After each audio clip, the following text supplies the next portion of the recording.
तो देखिए, इस वक्त अमेरिका, इजराइल और ईरान में जबरदस्त तरीके से हमला एक दूसरे पर किया जा रहा है। बीते कुछ दिनों में हमने देखा कि किस तरह से यह हमला और ज्यादा भीषण होता चला जा रहा है।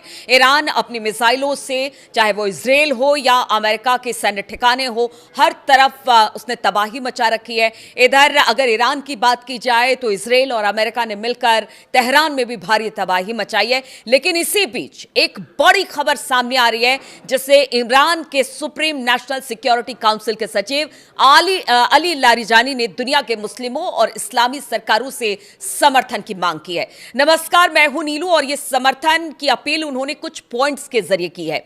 तो अली लारिजानी ने 6 पॉइंट के खुले पत्र में खाड़ी देशों की इस्लामी सरकारों की आलोचना करते हुए कहा कि ईरानी जनता को उनसे मदद नहीं मिल रही है। देखिए, पीछे जितने भी बात अगर हम देखें पीछे मुड़कर, तो लगातार ईरान यही कहता रहा कि जितने भी अरब मुल्क हैं वो अमेरिका और इजराइल का साथ दे रहे हैं, अपनी धरती उन्हें दे रहे हैं और वहां से हम पर हमला किया जा रहा है। और यही वजह है कि अरब देशों को ईरान निशाना बना रहा है। अब लारिजानी का ये पत्र अपने आप में बहुत कुछ कहता है। लारिजानी ने अपने पत्र में सवाल किया है कि एक मुसलमान अगर दूसरे मुसलमान की पुकार का जवाब नहीं देता है तो फिर यह किस तरह का इस्लाम है। अली लारिजानी ने मुसलमानों और इस्लामी सरकारों से 6 बातें कही हैं। पॉइंट के जरिए कम शब्दों में उन्हें समझाने की कोशिश की गई है कि देखिए, जो इजराइल है या अमेरिका है वो जानबूझकर मुस्लिम देशों को लड़ाने की फिराक में है, जिसे अब समझना होगा। और हालात यही कह रहे हैं। वो 6 पॉइंट क्या है, वो 6 बिंदु क्या है जिसे लारिजानी ने खुले पत्र में लिखा है, वो आपको बताते हैं। ईरान को ऐसे समय में, पहला पॉइंट, ईरान को ऐसे समय में अमेरिकी इजराइल गठबंधन के धोखे भरे आक्रमण का सामना करना पड़ा जब बातचीत चल रही थी। लारिजानी ये कहते हैं कि हमने तो बातचीत का रास्ता अख्तियार किया, लेकिन हमारे पीठ पर छुरा घोंपा गया। इस आक्रमण का उद्देश्य ईरान को तोड़ना था। अमेरिका इजराइल के इस्लामी क्रांति के महान और नेता को, साथ ही कई आम नागरिकों और सैन्य कमांडरों को शहीद कर दिया गया और इसके जवाब में उन्हें ईरानी लोगों के राष्ट्रीय और इस्लामी प्रतिरोध का सामना करना पड़ा है। और अब अमेरिका और इजराइल को यही सब कुछ भुगतना पड़ा है। दूसरे पॉइंट में वो क्या कहते हैं, दूसरा बिंदु, दूसरी बात उन्होंने क्या रखी है लारिजानी ने। आप सभी अच्छे से जानते हैं कि राजनीतिक स्तर पर कुछ 1-2 मामलों को छोड़कर किसी भी इस्लामी सरकार ने ईरानी राष्ट्र की सहायता नहीं की है। यानी वो साफ तौर से कहते हैं कि जितने भी अरब देश हैं उन्होंने ईरान का साथ नहीं दिया और वो खुले शब्दों में इस बात को कहते हैं। फिर भी ईरानी लोगों ने अपने दृढ़ संकल्प के साथ उस दुष्ट शत्रु को इस तरह से परास्त किया।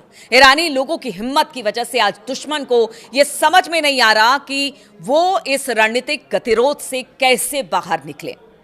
देखिए, वो कह रहे हैं कि भले हमारा साथ कोई दे ना दे, लेकिन हमने अपने दुश्मन को मजा चखा दिया है।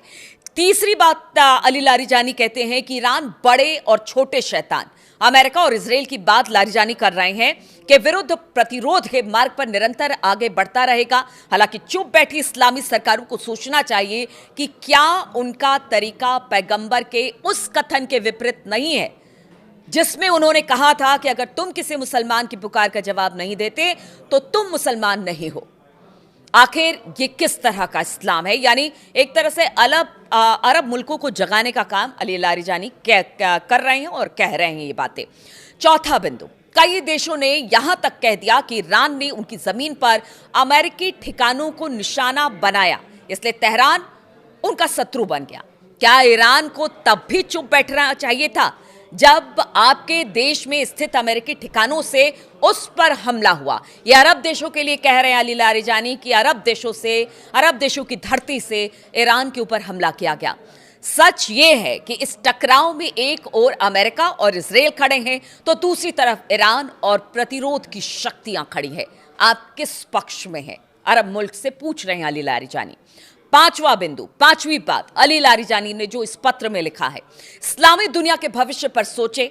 आप अच्छी तरह जानते हैं कि अमेरिका आपके लिए कोई वफादारी नहीं दिखाएगा और याद रखें कि इजराइल आपका शत्रु है। एक पल रुककर अपने बारे में और इस पूरे क्षेत्र के भविष्य के बारे में सोचे। ईरान आपका फायदा चाहता है, उसका आप पर अपना प्रभुत्व जमाने का कोई इरादा नहीं है, क्योंकि बार बार इजराइल अमेरिका की तरफ से कहा जा रहा है कि अगर परमाणु कार्यक्रम सफल रहा ईरान का तो उस पूरे क्षेत्र में ईरान का कब्जा हो जाएगा या ईरान का दबदबा हो जाएगा। उसी बात को अली लारीजानी कह रहे हैं, ऐसा कोई इरादा अपने साथ के लोगों पर राज करने का हमारा नहीं है।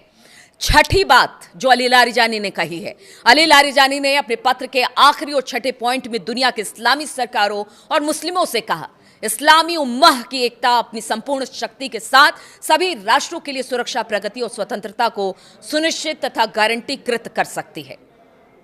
अब देखिए, अली लारीजानी अमेरिका इजराइल के निशाने पर इस वजह से है क्योंकि अली खामनेई साहब के मारे जाने के बाद पूरी कमान एक तरह से कह लीजिए और ईरान को अली लारीजानी ने थाम कर रखा है। भले सुप्रीम लीडर का चुनाव हो गया है, मुस्तफा खामनेई बन गए हैं, लेकिन कहते हैं ना कि जो बहुत करीबी थे अली खामनेई के, अली लारीजानी, वो अब अमेरिका और इजराइल के निशाने पर है क्योंकि उन्होंने अभी भी अपने हाथ में ईरान की कमान संभाली हुई है। ईरान के सुप्रीम लीडर अली खामनेई की मौत के बाद देश के जो लीडर अमेरिका और इजराइल के निशाने पर दिखे हैं, उसमें टॉप सिक्योरिटी अधिकारी अली लारीजानी का भी एक अहम नाम है, क्योंकि बहुत सारे अली खामनेई के साथ बहुत सारे ऐसे कमांडर थे जिनको मार दिया गया, लेकिन अली लारीजानी अब भी जिंदा है और ये अमेरिका और इजराइल की आंखों में खटक रहा है। इसलिए हिट लिस्ट में अली लारीजानी का भी नाम है। अमेरिकी स्टेट डिपार्टमेंट ने उनकी जानकारी देने पर $10 लाख का इनाम घोषित कर रखा है। यानी जैसे मुस्तफा खामनेई के नाम को लेकर ऐलान किया गया है, उसी तरह से अली लारीजानी के नाम को लेकर भी ऐलान और इनाम की घोषणा कर दी गई है। अब ऐसे में सोचिए कि इस समय तेहरान की सत्ता में एक अहम शख्स अली लारीजानी है और वो अगर इस तरह से खुले तौर पर पत्र लिखकर अरब मुल्कों को साथ आने की बात कह रहे हैं, तो आप समझिए कि किस तरह की अपील उन्होंने अरब मुल्कों से की है और साथ ही ये बताने की भी कोशिश की है कि ईरान आपका दुश्मन नहीं है, अमेरिका और इजराइल आपका इस्तेमाल कर रहा है। इसलिए अभी भी समय है, अभी भी वक्त है जब आप चेत जाइए और इजराइल और अमेरिका की मंशा को समझिए।